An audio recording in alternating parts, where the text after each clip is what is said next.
রাজধানীর খিলগাঁওয়ে অস্ত্রসহ ৩ জন গ্রেপ্তার। একজোট হচ্ছে ভারত, রাশিয়া, চীন। পাকিস্তানের নিরাপত্তা বাহিনী সন্ত্রাসী তুমুল গোলাগুলি। লেফটেন্যান্ট সহ নিহত 16।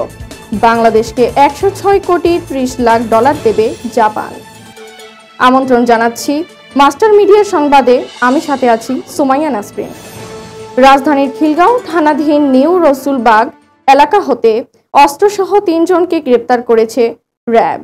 বৃহস্পতিবার সন্ধ্যায় রাজধানীর খিলগাঁও থানাধীন নিউ রসুলবাগ আলহজ গ্রুপের টিনের ঘরের ভেতরে অভিযান পরিচালনা করে তাদের গ্রেপ্তার করে র্যাব ৩ এর একটি দল। এ সময় তাদের কাছ থেকে একটি বিদেশি পিস্তল, একটি ম্যাগাজিন জব্দ করা হয়েছে। আরও জানাচ্ছেন নাহিদ কামাল। এবারে আন্তর্জাতিক সংবাদ। চলতি মাসের শুরুর দিকে রুশ পররাষ্ট্রমন্ত্রী সের্গেই লাভরভ বলেন, ভারত ও চীনের মধ্যে পশ্চিমারা সংঘর্ষ বাঁধানোর চেষ্টা করেছে। লাভরভ দাবি করেন, ভারত চীনকে একে অপরের বিরুদ্ধে দাঁড় করানোর চেষ্টা করেছে পশ্চিমা বিশ্ব। ডিভাইড অ্যান্ড রুল অঙ্ক শেষে এশিয়ার 2 শক্তিশালী দেশের মধ্যে সংঘাত তৈরি করতে তৎপর পশ্চিমের দেশগুলো।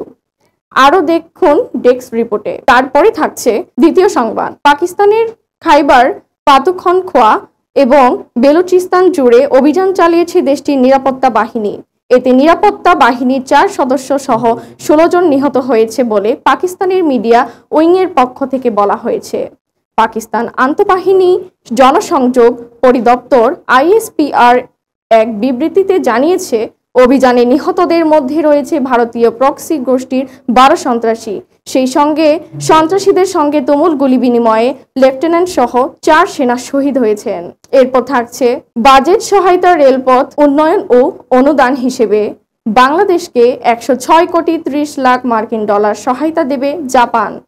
আজ টোকিওতে জাপানের প্রধানমন্ত্রীর কার্যালয়ে প্রধান উপদেষ্টা ডক্টর মোহাম্মদ ইউনুস ও জাপানের প্রধানমন্ত্রী শিগেরু ইশিবার মধ্যকার বিপক্ষে এ আর্থিক সহায়তা অনুমোদন দেয় দেশটি। প্রধান উপদেষ্টায় deputy press secretary Abul Kalam Azad Majumdar ও প্রধান উপদেষ্টার প্রেস উইংয়ের পাঠানো এক বার্তায় এ তথ্য নিশ্চিত করা হয়েছে। শেষ করছি, সাথে থাকার জন্য ধন্যবাদ। আসসালামু আলাইকুম।